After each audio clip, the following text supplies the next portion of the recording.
Senator Ludlam. Thank you, Mr Acting Deputy Chair. I rise to support this amendment, although it has, as I suspect it has with others, caught some people somewhat by surprise, and I want to spell out my reasons for supporting the amendment now. I wish that the amendment were unnecessary, to be quite honest. I have a certain sympathy for Senator Fifield, as the rest of the chamber lined up and said that this bill is largely innocuous, largely a housekeeping measure. He's correct about that. But this is some unfinished business and some unfinished housekeeping that we shouldn't be needing to deal with today. The amendment that's been circulated requires NBN Co to provide, in the period beginning 1st of July 2015 ending 30 June 2022, forecasts for each financial year during the period of the following information. I'm not going to read the whole thing, but a couple of the ones that jumped out. Number of premises ready for services for each access technology, number of premises activated for each access technology, revenue, operating expenditure, cash flow and net levels of government debt. Why is this information not already in the public domain? Why do these forecasts have to be extracted by the Senate in this fashion? Why does this material not already exist? Senator Conroy and I, and those who've been participating in this debate since 2008 and onwards, we had plenty of run-ins about the strategy, the performance of NBN Co, some of the technology choices, some of the market choices, but the debates were always carried out against the backdrop of information that was being handed over by Mr Quigley and his team. And what it meant was that we were able to compare the forecasts that were being generated by the government or by NBN Co when it only had a handful of staff against the actuals. When the volume rollout finally began and we finally got a sense of who was taking up the technology, what speed tiers they were taking up, how the network was performing, how long it was taking to roll out, what it was costing per premise, we were able to go back and we were able to say these forecasts were wrong and these ones were reasonably accurate. But at least we were acting on the basis of publicly accessible information. It wasn't always easy. I can recall Senator Minchin when he was shadow communication spokesperson, and the Greens. You can go back to the record if you like, and you can find instances where the Senate was tabling orders for production of documents out of Senator Conroy when he was the communications minister. But we got there, and by the time the volume rollout started, everybody, whether you supported the model of the project or not, could base your arguments on the performance of the network on data and on information. So let's go back to where this began. Before the election, Mr Abbott instructed his communication spokesperson, Mr Turnbull, to go out and demolish the case for the NBN. And they sought out to destroy anything that had Labor's name attached to it or had the Greens' name attached to it. The carbon price, CEFC, the Renewable Energy Agency, the Minerals Resource Rent Tax and the NBN. Anything at all that reminded Mr Abbott of the 6 years of achievement under the former government was to be destroyed. Demolished was the term that was chosen. And so they came out as one of the bizarrest press conferences that I think I've ever seen, with this project or this proposal for a cobbled-together, half-baked national broadband network that was going to cost $29.5 billion.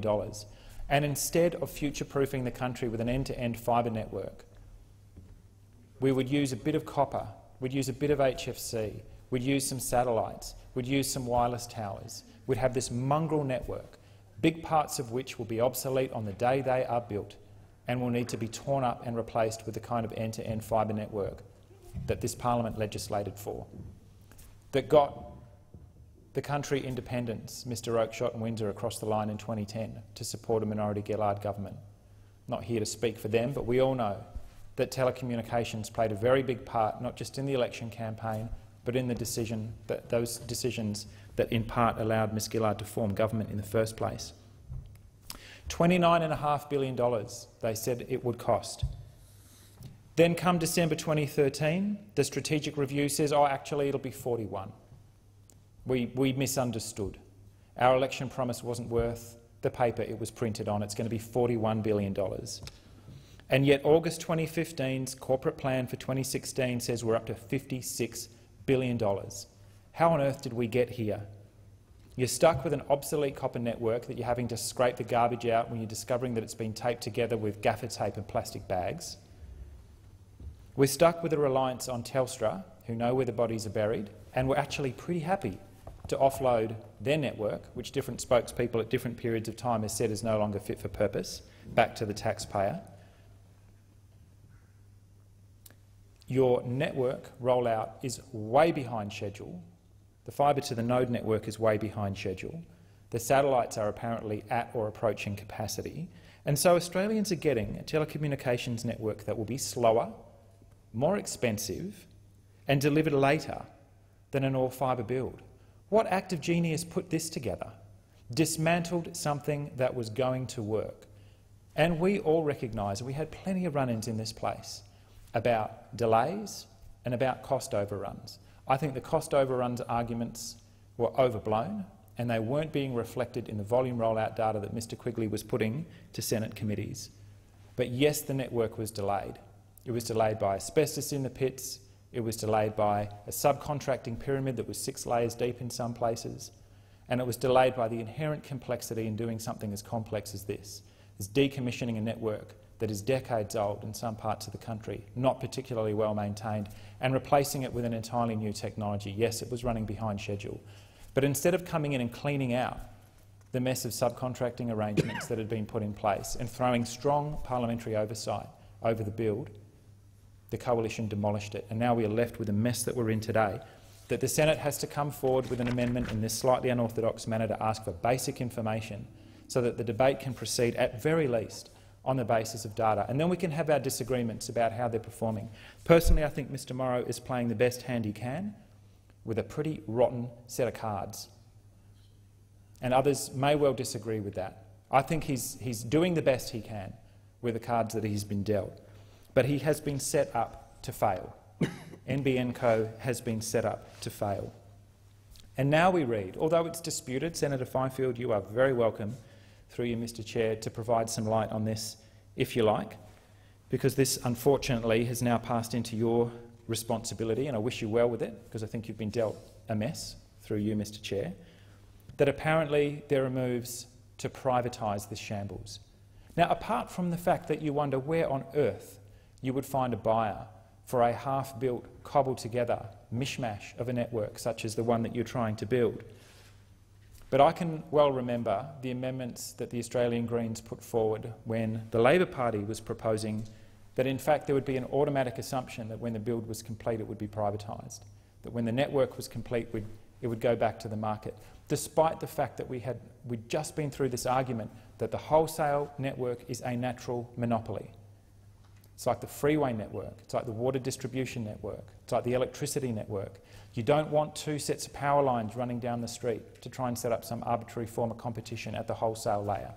You don't want that in telecommunications networks either. You want the wholesale NBN network in public hands, where the bosses can be brought into estimates committees and can't hide behind commercial confidentiality, where budgets are tabled, where questions can be asked and answers can be provided. And you want that at the wholesale natural monopoly layer. And you want NBN Co to stay in that box and to do one thing and to do it well. And then you want to let competition rip at the retail layer. And I think that the market structure that this parliament decided on after exhausting late-night debates, night after night, was effectively and essentially the right one. And now this proposal that we're somehow going to privatise the network, who's going to buy it? We all know who is going to buy it. Telstra is going to buy it. And so we will be back to the bad old days, that they sold their network, they sold this obsolete copper network to the taxpayer, and you're going to be handing this whole mess of garbage back to them to fix up. Now, it may be that there are no intentions to privatise the network, and I'll just remind senators who maybe are a little bit less familiar with what's in the Act that we removed Labor Party's automatic assumption of privatisation. That's no longer there. So it would be up to the government of the day to not initiate a sale if they chose. That was our first amendment. Our second amendments related to the fact that the Productivity Commission and a parliamentary committee would be stood up to assess whether privatisation is in the public interest. At least we would take evidence as to whether that was the case or not. I'm making the case this afternoon that it would strongly not be in the public interest to privatise the network, but we would let the evidence speak for itself. And the third safeguard that we placed in the bill was that any proposed sale would be subject to a vote in this parliament, as informed by the PC, as informed by a parliamentary inquiry. What kind of network is it that this government even proposes to sell? It's a huge loss-making entity at the moment because it's barely even a quarter built, because the rollout is a shambles. And again, it is no disrespect to the people who have been dealt these cards to Mr Morrow and his team. I genuinely wish them well, but they have been set up to fail.